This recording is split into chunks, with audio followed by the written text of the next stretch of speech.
Neste vídeo, nós vamos ampliar o esquema que nós temos utilizado.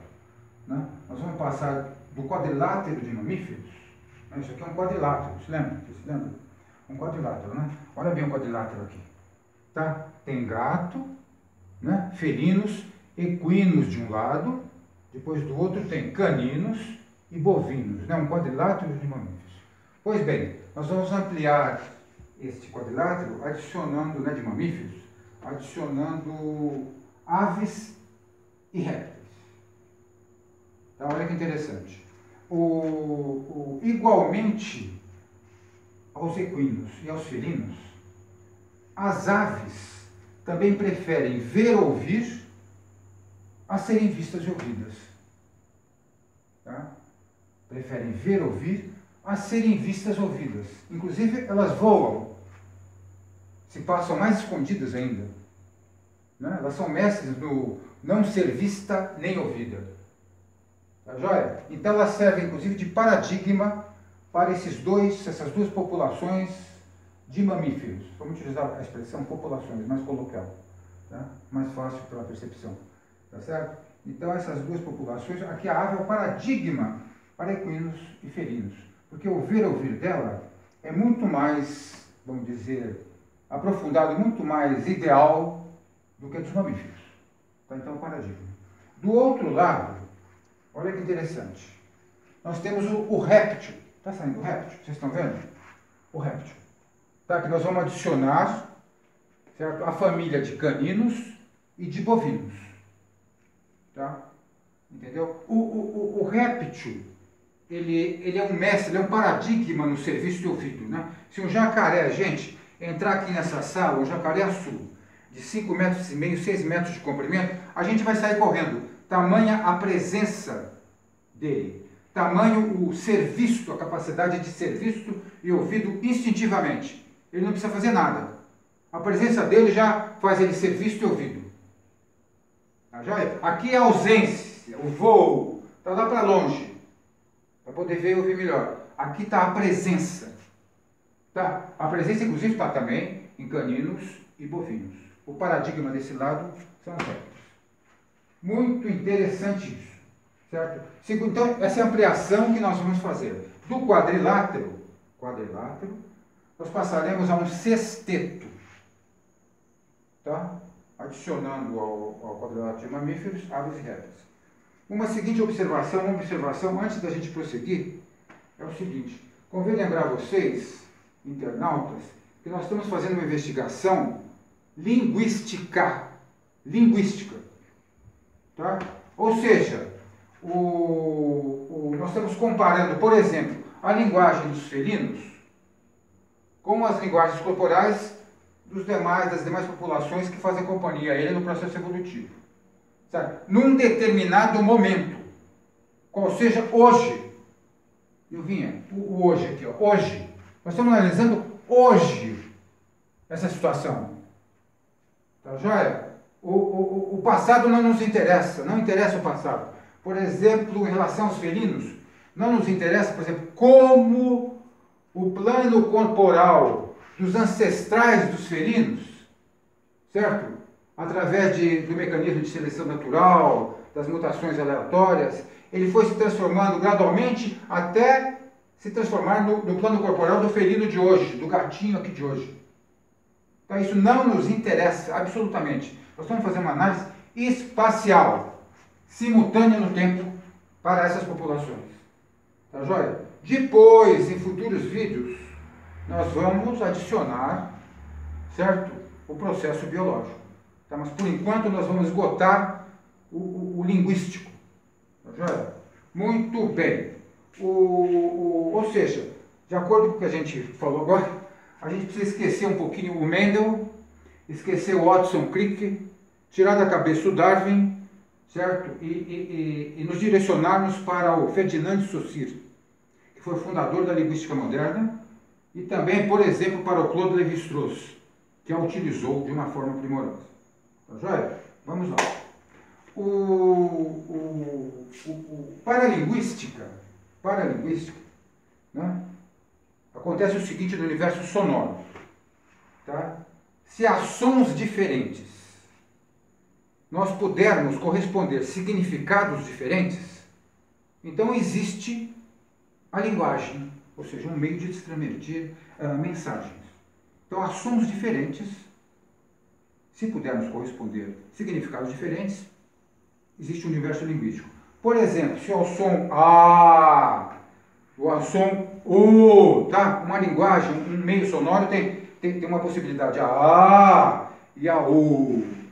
A nós podemos corresponder a elementos femininos e a O, elementos masculinos. Portanto, existe a linguagem nesse universo, por mínima que seja. No nosso caso também existe, ou seja, nesse sexteto, nosso universo animal, reduzido a esse sexteto, gente, ó, esse sexteto de populações de animais, certo? Ele é um universo linguístico, tá? Porque ele possui também duas linguagens opostas, não só diferentes, como opostas, tá? Duas linguagens opostas, tá? Por exemplo, equinos, felinos e aves, os três têm a coordenação motora partida, olha os membros, partida, quebrada, tá? Cada membro a seu tempo. A visão e a audição dos três é para os detalhes, ou seja, eles diminuem o campo visual. Quanto mais diminuído, menor o campo visual, melhor eles veem. Tá? E fonação controlada pela audição. Eles modulam a voz, os três modulam o som. Tá?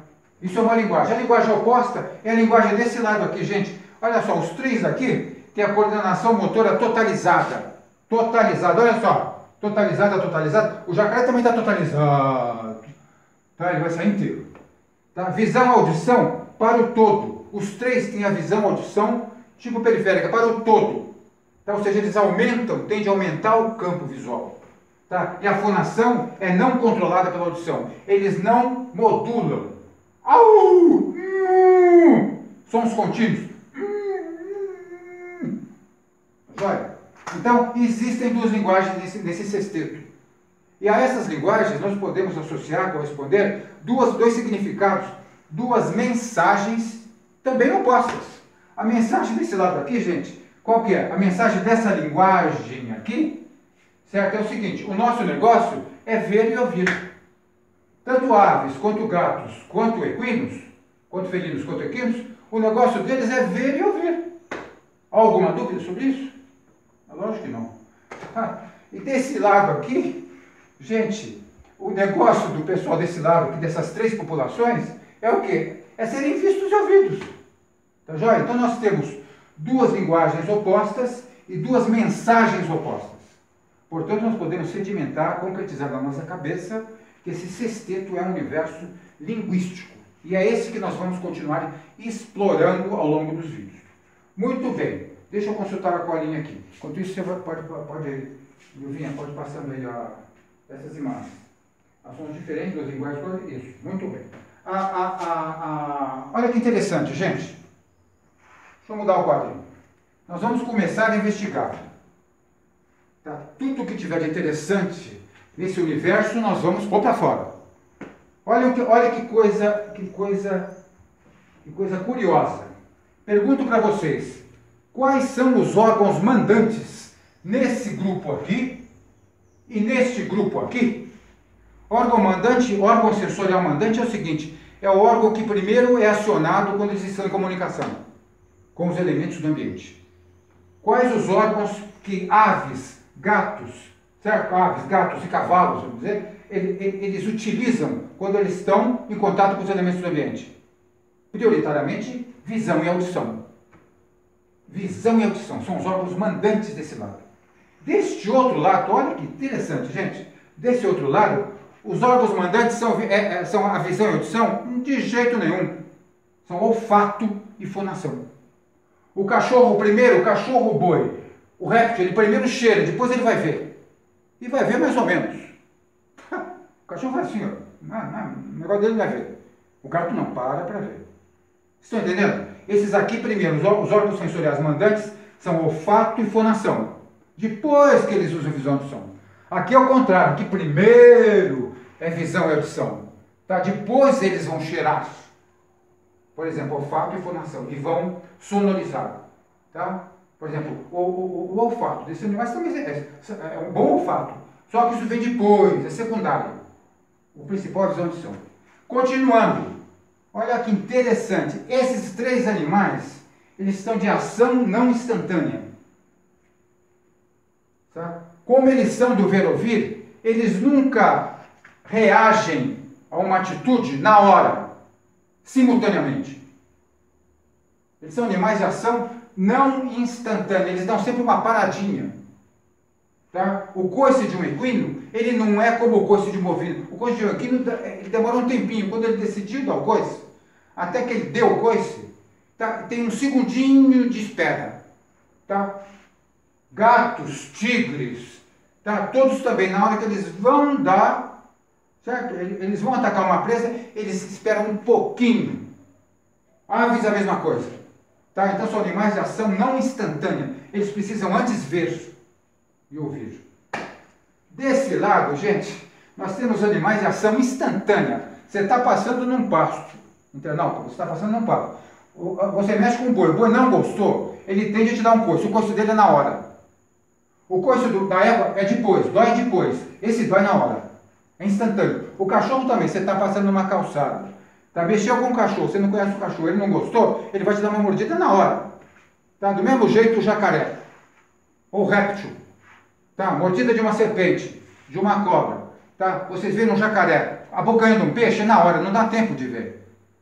É simultâneo. Interessante isso. Tá, gente, eu vou ficando por aqui nesse vídeo. Tá? Só para finalizar é o seguinte, isso que nós estamos falando, que acontece no fenótipo, né, dessas populações animais, nesses planos corporais, certo? Isso, evidentemente, ele é uma manifestação do genoma. Essas caracteres, de alguma forma, certo? Eles estão materializados no genoma, a nível de informação molecular. Tá certo? E é isso que nós vamos examinar ao longo dos vídeos. Tá? Porque o interessante de tudo isso é que o esquema está indicando que existe um mecanismo de oposição sensorial. Hoje, a gente está vendo o processo linguístico, certo? Mas que ele existe, gente. Existe um mecanismo de oposição sensorial atuando no processo evolutivo no universo reduzido a essas 6 populações. Posteriormente, vamos adicionar mais, tá? Entendeu? Mas, por enquanto, vale essa fumaça. Então, existe, ao lado do mecanismo da seleção natural e dos mecanismos entre os quais das mutações aleatórias ou não aleatórias, tá? Existe um outro mecanismo de oposição sensorial. É isso que nós vamos continuar investigando. Tá joia? Até o próximo vídeo.